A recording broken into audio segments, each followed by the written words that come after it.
नमस्कार। कथा और कहानियों के लिए हमारे चैनल कनक ज्ञान को सब्सक्राइब करें, नोटिफिकेशन बेल को दबा दें ताकि आपको हमारी आने वाली नई वीडियो की नोटिफिकेशन फ़ौरन मिल सके। राधे राधे मित्रों, ये कथा बहुत ही सुंदर है, ज्ञानवर्धक भी है। आज की कथा है मंत्री क्यों मरा और राजा का स्त्री पर मोहित होना। आइए कथा को बारीकी से समझें। एक समय की बात है, पुण्यपुर नामक राज्य में यशकेतु नाम का राजा राज करता था।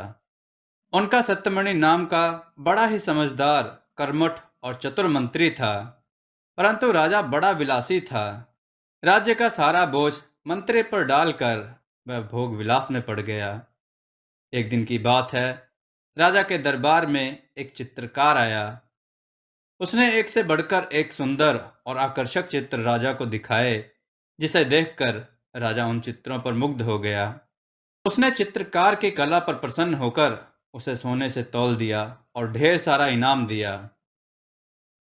सभी दरबारी कला पारखी राजा की जय जयकार करने लगे, लेकिन मंत्री को बहुत दुख हुआ। राजा की दानशीलता और भोग विलासता में अधिक व्यय के फलस्वरूप राजकोष का धन दिन प्रतिदिन घटने लगा। प्रजा राजा से निराश हो गई।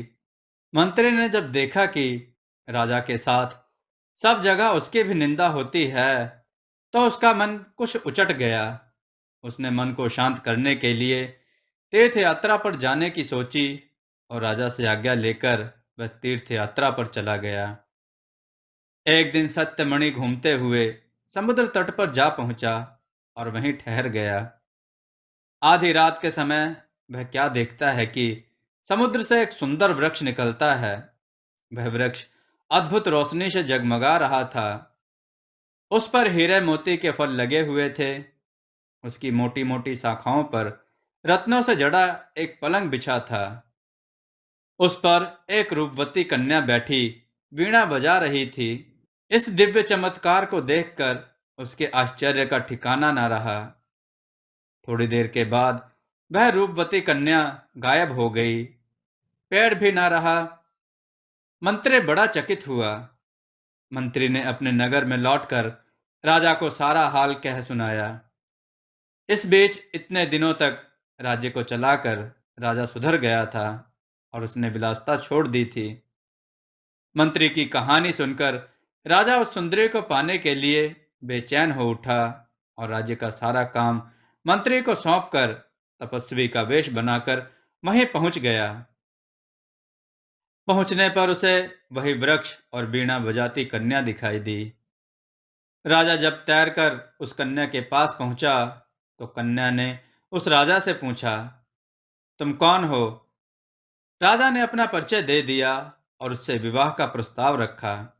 कन्या बोली, मैं गंधर्व विद्याधर की कन्या हूँ। मृगांकवती मेरा नाम है। आप जैसे गुणवान और शक्तिशाली राजा से विवाह करके मैं स्वयं को भाग्यशाली समझूंगी, लेकिन मेरी एक शर्त है। राजा ने उससे शर्त पूछा। कन्या ने यह शर्त रखी कि हर महीने के शुक्ल पक्ष के चतुर्दशी के रात को एक राक्षस उसे अपने वश में कर लेता है और निगल जाता है। आपको पहले उस राक्षस को खत्म करना होगा। राजा ने यह शर्त मान ली। उसके बाद शुक्ल पक्ष की चतुर्दशी आई तो राजा छिपकर उस राक्षस का इंतजार करने लगे। अचानक राजा ने देखा कि एक राक्षस निकला और उसने मृगांकवती को निगल लिया। राजा को बड़ा गुस्सा आया और उसने अपने दुधारी तलवार से राक्षस का सिर काट डाला। मृगांकवती उसके पेट से जीवित निकल आई। राजा ने उससे पूछा कि यह क्या माजरा है? तो उसने कहा, महाराज, मेरे पिता मेरे बिना भोजन नहीं करते थे। मैं अष्टमी और चतुर्दशी के दिन शिव पूजा यहाँ करने आती थी। एक दिन पूजा में मुझे बहुत देर हो गई। पिता को भूखा रहना पड़ा।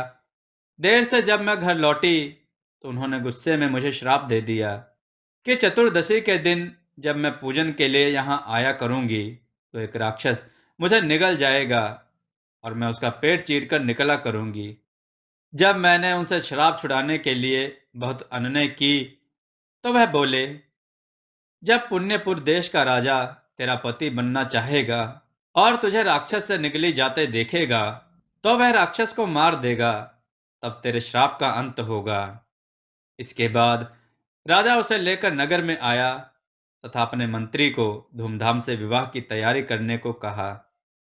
उसने सभी देशों के राजाओं को विशेष आमंत्रण पत्र भेजे, बड़े बड़े यज्ञों की आयोजन की तैयारी करने को कहा और देश के सुप्रसिद्ध कलाकारों, नृत्यांगनाओं, नाटककारों, संगीतकारों इत्यादि को सम्मान पूर्वक बुलाने को कहा तथा उत्तम विश्राम गृह बनवाने को कहा।